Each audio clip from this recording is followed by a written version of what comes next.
Hi, I'm Mayor Gavin Buckley here with the Annapolis Film Festival virtual edition for 2021.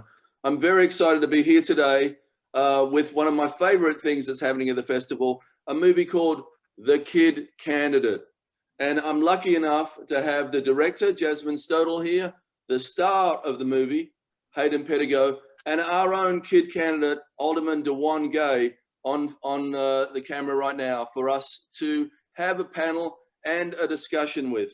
I got a chance to see this movie. It is so much fun and you will totally enjoy it. It's totally relatable to anyone that's been involved in the Annapolis political scene. Can't wait to get Alderman Gay's perspective on this. So with that, I'd like to hand it over to the director of the film, Jasmine Stodel, and she can take it from here. Thank you so much, Mayor, Australian Mayor. I'm Jasmine Stodel. I produced and directed Kid Candidate with Hayden Pettigo, where I followed him on his very interesting campaign trail running for city council in Amarillo, Texas. And I'll have him explain exactly why the story is so compelling and why it's so interesting. But it's a great pleasure to be at this festival. Thank you for having us. Hi, my name is Hayden Pettigo. I'm from Amarillo, Texas, and I'm the kind of star of Kid Candidate. I ran for city council in Amarillo, and that's kind of the basis for the film. And tell them why, like, about the film, Hayden. Like, why did you run? Okay, so basically in 2018, I put up a mock campaign video on Facebook kind of as a joke. It was an experimental video me and a friend had made, just the satirical fake campaign video. And we put up on Facebook, and the next day, the local news announced area man runs for Amarillo City Council. So I was kind of blown away that anyone took it serious because it obviously was satirical in the joke. But a few weeks in, I kind of had a realization of, well, what if I took the satirical thing and kind of parlayed that into a serious run for public office in my hometown? Because there was a lot of concerns I had about my city, and I was born and raised in Amarillo. So it was kind of, well, why not give it a shot and see what happens? Completely baptized by fire, a new candidate. And then he approached Jude Harris from Gunpowder and Sky just on a whim, right, Hayden? Yeah, so a few weeks in, I saw a show advertised on MTV produced by Jude Harris, and Jude is the SVP at Gunpowder and Sky, and I sent her just a DM on Instagram saying, hey, I'm running for public office in my hometown in the spring. I think it could make a great something. I didn't even know if it would be a TV show, a documentary, what it was. I was like, it could make an interesting story. So I had a phone call with Jude, and basically we had to act fast because the filing to be on the ballot was in a matter of weeks. So deciding whether this was going to be a documentary or not happened very quick. And they said, we have this director, Jasmine, who we think could do it. And we did like 2 Zoom calls, 2 phone calls. And then boom, they came to Amarillo and just started shooting immediately. So it hit the ground running. Like there wasn't a whole lot of pre-planning time. Once it started fast.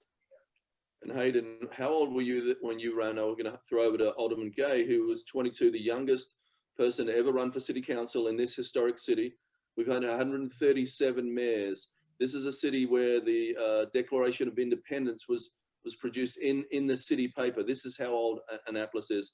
He broke a glass ceiling as a 22-year-old young African-American man running for office, and there was a lot of energy behind his campaign. How old would you have been, Hayden? That's incredible. I was 24 when it first started, when I put out the first video, and I was 25 when the campaign ended. And Alderman Gay, how was your experience compared to what you're hearing about Hayden? Very similar, as we discussed a little bit previously. You know, more similar probably to my first run. You know, I ran the first time when I was 18 in a much smaller race. And I ended up losing that race by like 200 votes or something like that. And so, you know, when I was watching, it kind of also reminded me of Street Fight. I'm not sure if you've ever seen that documentary tracking Cory Booker's run for mayor in Newark, New Jersey. Very similar. And it just reminded me of some of the challenges, in particularly from people just, thinking that because you're young, that you necessarily are not the right fit. You mentioned previously where you were saying you don't even necessarily think that you were the best candidate, but you were the right person. And I think that's kind of what I thought going into my campaign. Both times I didn't have a degree, not a steady job, all of these things, and so I didn't necessarily think that I was the best candidate, but the right person. Just being able to relate and get a better understanding as you were to some of the issues that your community were facing. Yeah. And I think the big thing is, I think the film shows something I think people have been surprised by is I think people think the film was going to show me in this light of like, yay, young person running for office, nothing wrong. And the film actually shows me screwing up quite a bit and embarrassing myself a lot, because when you're new to something, it's just awkward. Like even going to forums and like shaking hands with people and being like, how do I do this? This isn't natural to me. And for me, it's kind of embarrassing to watch back because I see how much I didn't know, and it is kind of embarrassing. Like it's completely not a professional run for city council, but like you said, it's maybe the idea of not the right candidate, but the right person. And that's something that's kind of missing a lot in politics, is we focus too much on candidate. We don't focus enough on the human. And that's where this big divide's coming from. You have an at-large system in Amarillo, right? So it's not a Democrat or Republican thing, but it is a heavily leaning right state. And so I think it was interesting what you said, Hayden, about the assumptions people made about you. Yeah, so with Amarillo, like you would assume Amarillo is this small Texas town thing, but when you think about over 200,000 people, that's really not all that small. That's definitely not a small town. And once you factor in the at-large government, where the mayor and council represent the entire city, it's easy for so many groups to just fall through the cracks and get ignored. And then factor in that Amarillo is kind of a more conservative-leaning city. Someone like me who is depicted as artsy or weird automatically got labeled as a weirdo liberal outsider who couldn't be trusted and was a gag candidate. When the film shows that wasn't why I was running. It wasn't as a troll or a goof or trying to make a joke out of it, but sometimes that's kind of how I was depicted, whether I wanted it or not. And that is a takeaway from the film, is I'm not advising someone start running for public office off of a joke video, because it sets a really high bar to get over, because the expectations are really hard to get past. And Jasmine, you got access to all the other candidates, and so they weren't suspicious of you with that funny accent?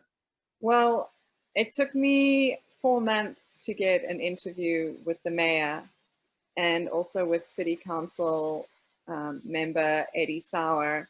And the person who was actually running against Hayden, Elaine Hayes, didn't even reply to my email and wanted nothing to do with me. I was hearing rumors about me being in Amarillo to make fun of the people in Amarillo.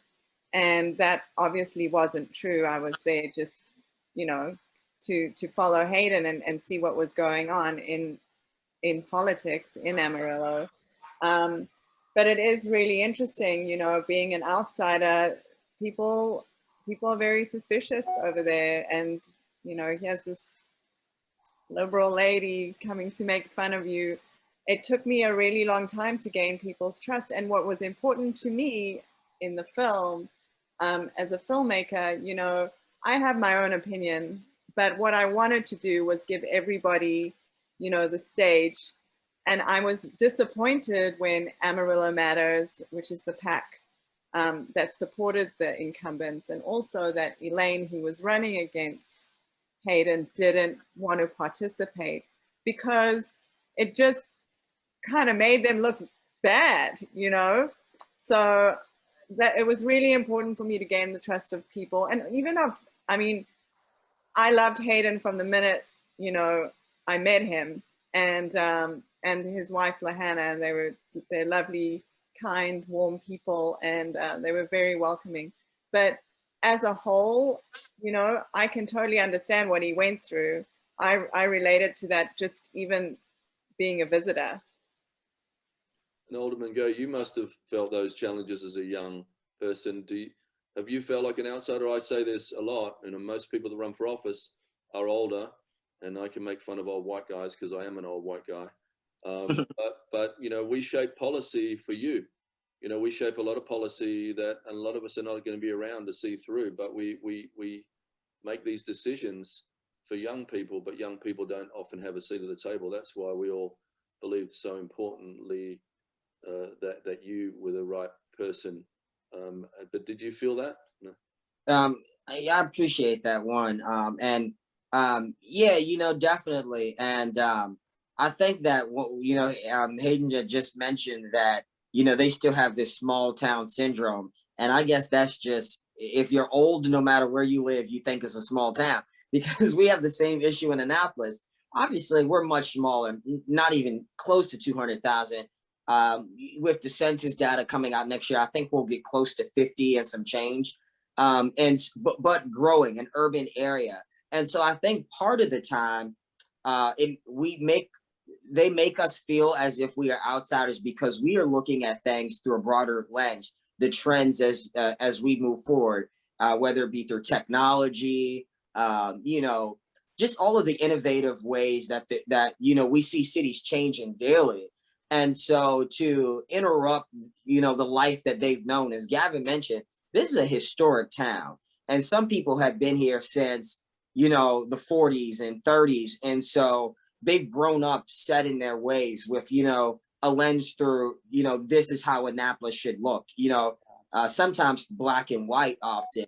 And so to disrupt that with, you know, just radical change in regards to, it's not even radical, but for example, 0421, medical marijuana, you know, just those things are fearful for people, you know, and so it makes them paint us in this villainous way. As Maryland Matters had, I'm sorry, I said Maryland Matters because that used to be one of the newspapers here, as Amarillo Matters had done to you, you know. I remember when I first got in to office, I had made an Instagram post regarding, you know, a football game, and then another one as it related to some legislation, and it made it to the newspaper. And you would think, like, what, really? An Instagram post? But to some of my colleagues and some of the older members of our city, that's a big deal because council members don't use Instagram. I mean, you know, that's like something that was forbidden. You know, even Gavin getting in and being adept to social media, none of our previous mayors had done that. And so getting into this new, you know, the 21st century, it's very interesting to see how they report on us as they've done to you. Yeah. I'd love you to throw three things that you're working on at Hayden and see how they would go down in Amarillo. Yeah, is marijuana legalization a thing there?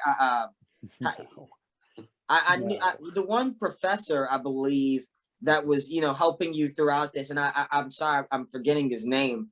But, you know, I laughed a lot at his advice and how he interacted with you, you know, and some of the things that he was trying to get you to bring forward, like the marijuana conversations. Yeah. You know, I found that interesting. Yeah. And Jeff, he's a local Amarillo attorney who's definitely, he's known as being way more left-leaning in Amarillo, which is extremely conservative. And there's a scene in the film where he's wanting me to get up on stage and speak on decriminalizing marijuana.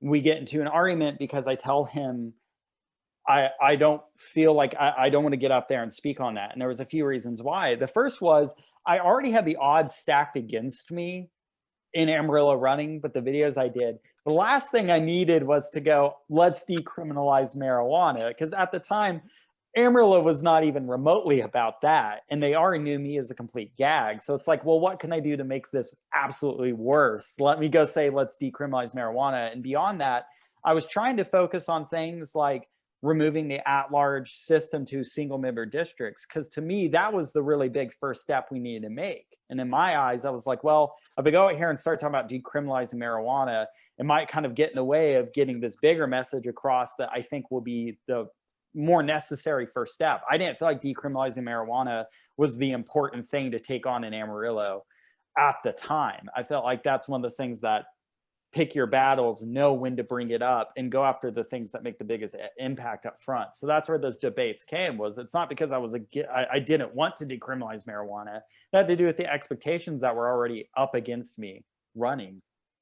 And also, Jeff is mostly about, Jeff likes a little controversy, and you know, he's a very outspoken. He likes to stir the pot, and many people say that about him. And I think he saw also an opportunity in Hayden to kind of stir the pot a little bit and see what would happen. You know, I think you would have got some votes from that, Hayden, but I also think, you know, Amarillo Matters would have come after you because of that. I would have gained 20 votes and lost 300. he even noted it himself at the end of the film. I think he said, the producer asked, "Why don't you run for office?" And he said, "I am the chief officer in controversy," or something like that. The chief pain in the ass around the chief pain in the okay, yeah. No spoilers, guys. Too many spoilers. Come on. He was so good though. It was the perfect foil for you. I thought he was really, really good. So the big question, Hayden, what's the future? Are you going to run again? Because a lot of people are going to want you to do that. I can tell you, I took on some really different things in this town. We did the first Pride Parade. Have you had a Pride Parade in Amarillo? Amarillo actually has had Pride events. There you go. Well, that shows you, right? Yeah. So that is surprising for Amarillo within the past few years that has been a commonplace thing, considering how conservative it is. In terms of my plans, I'm kind of in a weird spot because I'm living in Lubbock, Texas right now because my wife's getting her master's degree. And we recently moved here for her to get her master's. And it's kind of like, I'm just moved here to a new city. I'm not exactly sure if I want to just jump into public office here because, again, it's a new city. It's learning the landscape, learning what the issues are. And that's part of the reason why I grew up in Amarillo. I kind of had a better idea of what affected the city. And I don't necessarily want to jump into something in a place that I don't know necessarily the landscape or what the issues and problems are that affect it. But I would like to be involved in politics again. And that world is extremely important to me. And I think there's room for me to return. I would definitely take it more seriously next time. There definitely wouldn't be any gag videos.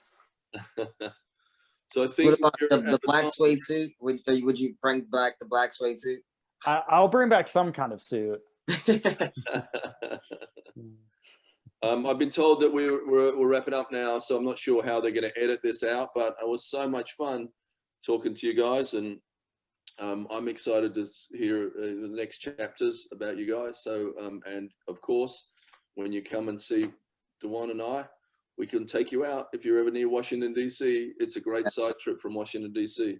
Awesome. Keep your eye on Hayden, guys. He's got things happening, lots of good things happening for himself right now. And awesome.